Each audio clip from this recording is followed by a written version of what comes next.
a joint parliamentary committee are formed where people rise above party differences, party biases, and work in the interest of the nation. But here it seems that they are not. It is not an attack. You see, this Waqf Amendment Act is definitely an attack on the minorities. But this action is not just an attack on the minorities; it's an attack on parliamentary democracy. They want a new building without any spirit. They want a parliament which does not have democratic norms, which does not follow democratic norms. So this is, the intentions are very, very clear. Even this Waqf Act, I would have welcomed the amendment in the Waqf Act if the intentions were to improve the condition of the Waqf. Despite the fact that BJP may be coming to power, despite the fact that some leaders may be distracting the Hindus by raising this kind of issues, the Hindus of this country, I have faith, do not believe in this behavior and this attitude. A group which has the backing of the state may be able to get away with it in some places at some time, but they cannot do it everywhere all the time. And everybody should stand up against this. This is not a question of Waqf. This is not a question of minorities. This is a question of India. And if India has to survive, Indian democracy has to survive, then we should not allow this kind of behavior by anybody, whether it is Mr. Jagdambika Pal or it is Mr. Dubey or even the Prime Minister. Nobody should be allowed to get away with it. Hello and a warm welcome to HW News Network, your one-stop show, truth be told, for some engaging and thought-provoking conversations.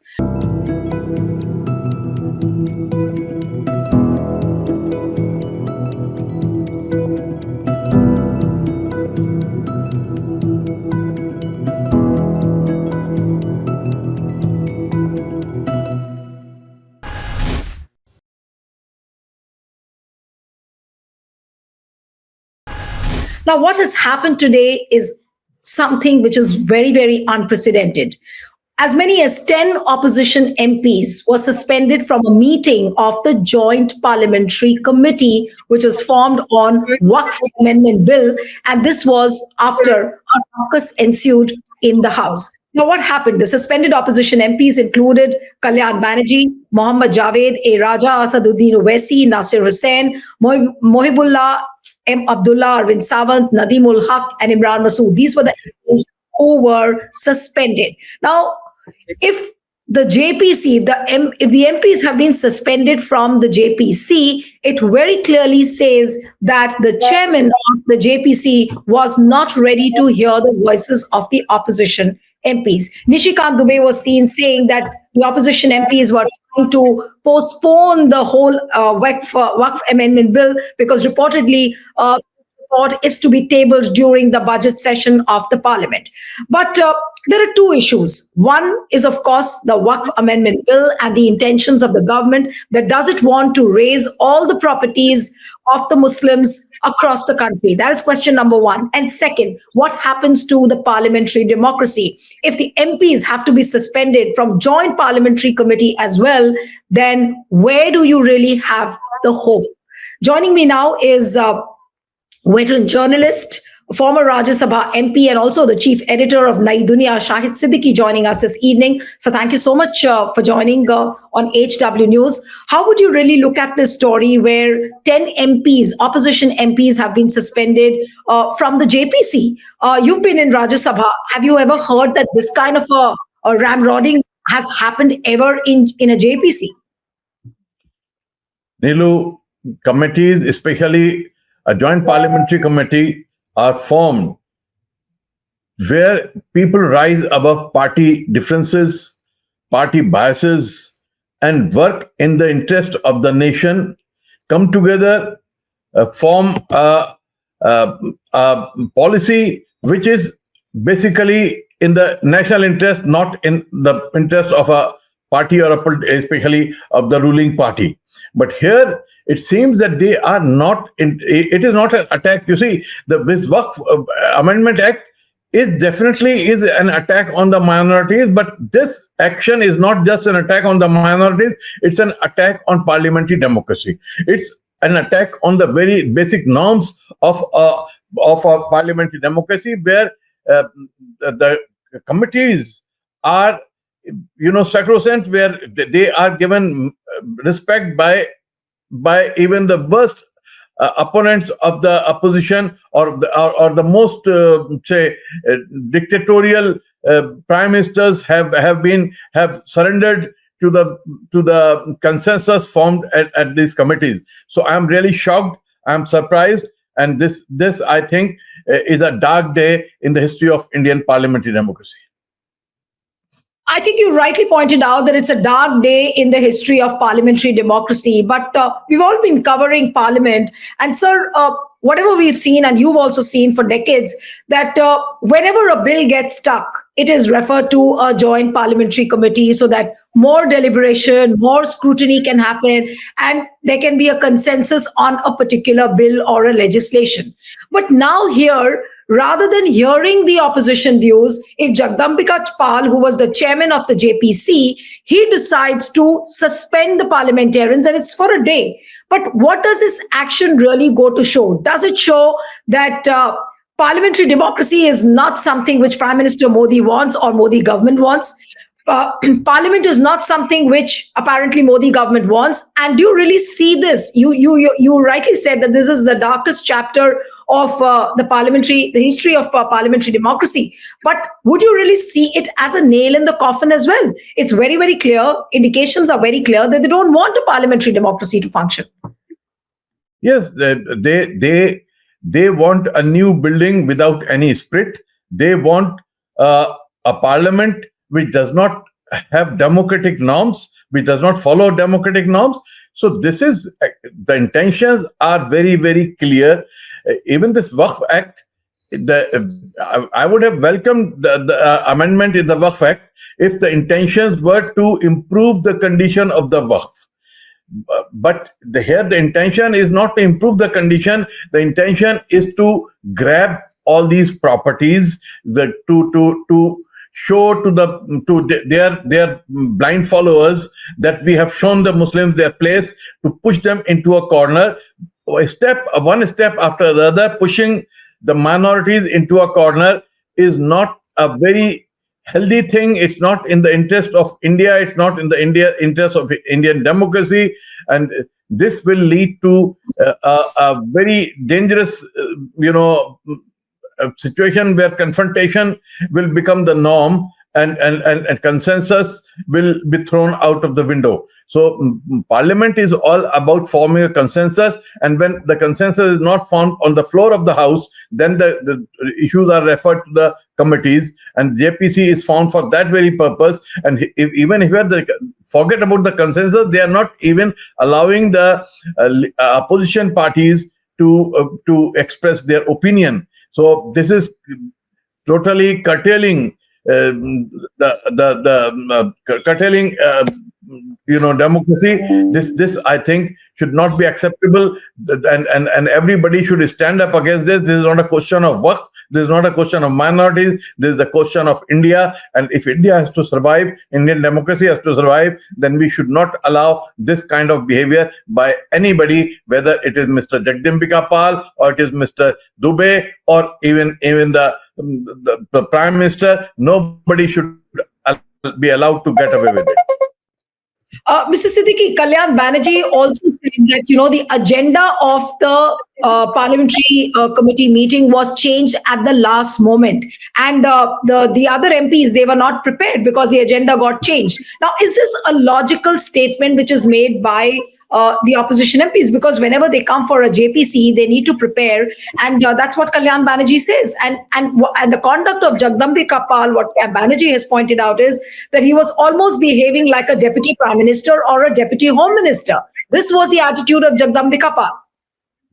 I think Jagdambika Pal has been told that he has to ramrod this report without bothering about the niceties of a democracy. He is doing it everywhere, not only here.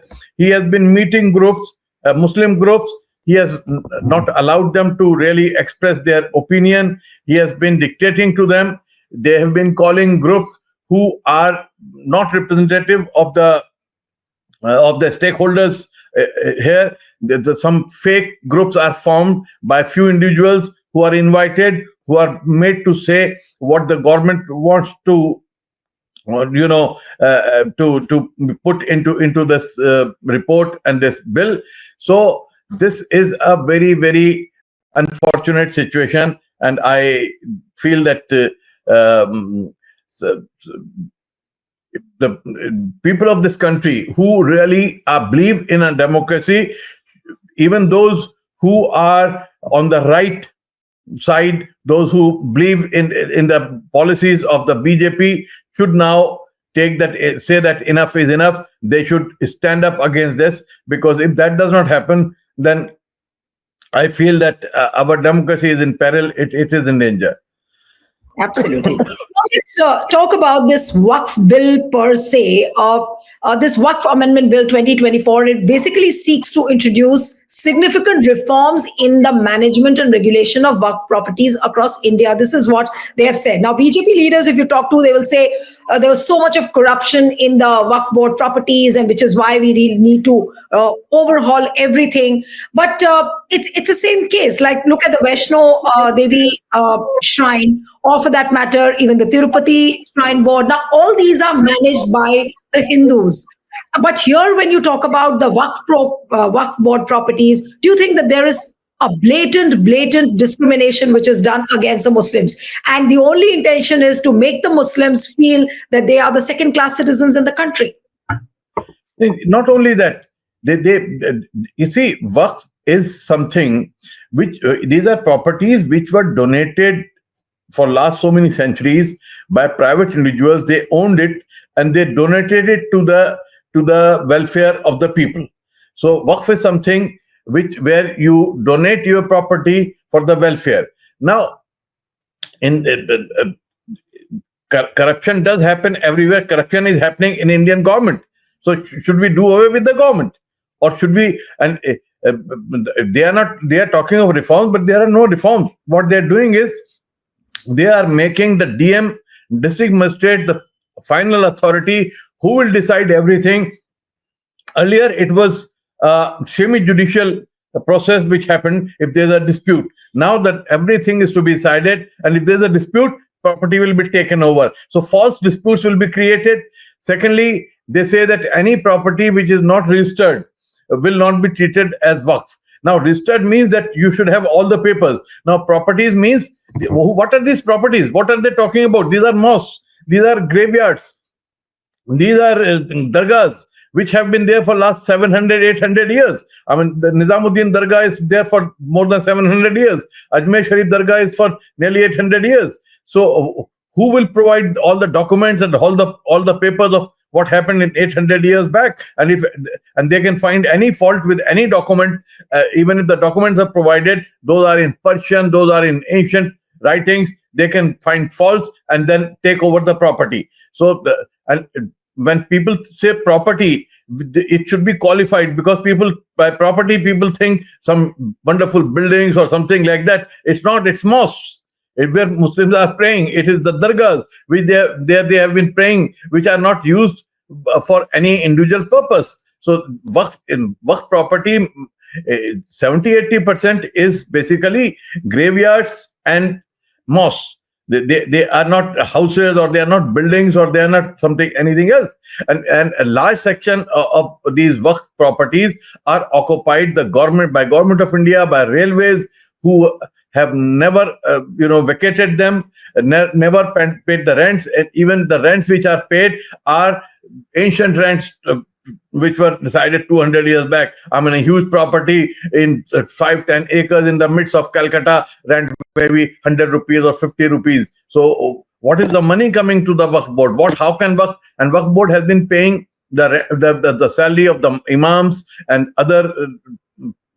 So there is, I mean, of course, when it's such a large endowment, then corruption does take place. So, but in order to remove the corruption, they should have a judicial group which should go into it and find out how to overcome any kind of corruption. But that is not the intention. The intention is to totally destroy the works, take it over, and even not really take it over. The idea is to show to it's a political move, to show to their followers that, look, we are pushing the minorities into a corner. We are teaching them a lesson and they cannot do anything about it. So pushing any group or community into a corner is dangerous ultimately. It should not happen. It should not happen in a country like India, in a democracy like India. Even when we had the kings and the rulers, and this kind of thing was not happening. And today we are against Aurangzeb. We condemn Aurangzeb. No single Muslim, hardly any Muslim you will find who names his son Aurangzeb.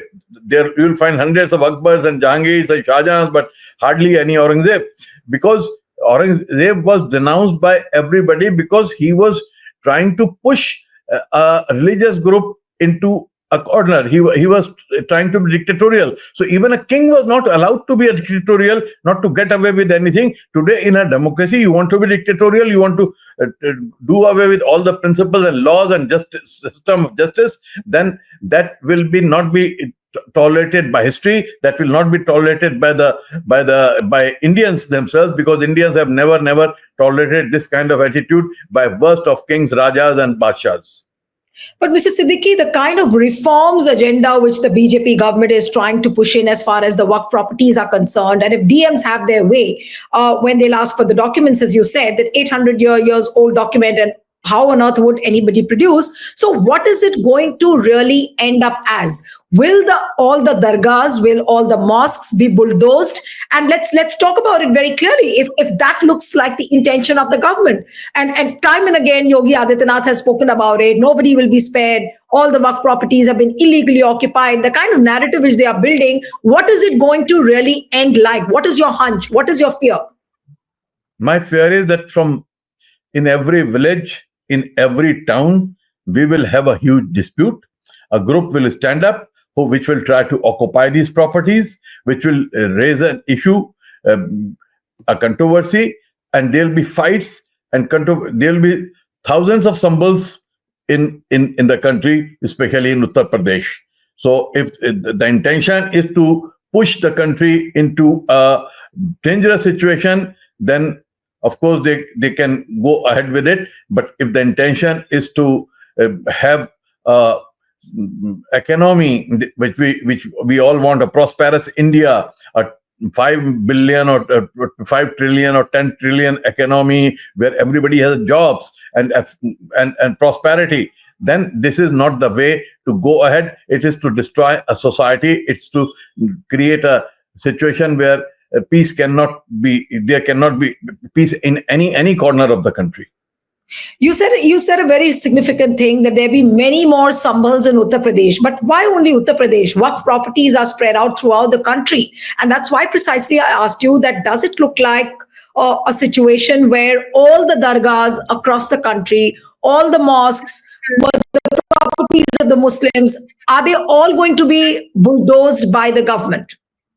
Not all. They cannot do that. Nobody can do that.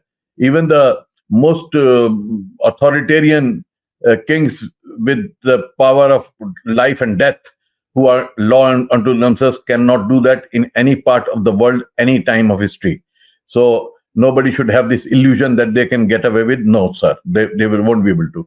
But there will be disputes, there will be upheaval, there will be peace will not prevail, and especially UP, because a political conflict is taking place within BJP, where the chief minister of UP is trying to prove that he is a more toxic Hindu than the people sitting in Delhi. So he wants to prove that he is more Hindu. Today being Hindu doesn't mean being pro-Hindu or looking for the welfare of Hindus or welfare of the temples. Here being pro-Hindu means anti-Muslim. He is more anti-Muslim than any other leader in the BJP. So there's a competition between various chief ministers and various leaders who can be much more toxic than the other one. And that is not in the interest of Indian society and democracy. But Mr. Siddiqui, what do you think is the real intention of the government? As you said that, it will lead to a lot of fight and disputes in small localities. What is it going to result into? Are we going to see a civil war kind of a situation which the current dispensation is trying to create? I hope not. I still have faith in the people of this country. Especially, I have faith in the good sense of the Hindus of this country, because I have always believed that Hinduism, Hindu Dharma, Sanatan Dharma is one of the most liberal, most open, most inclusive faiths anywhere in the world. So Indians do not tolerate this kind of behavior beyond a point.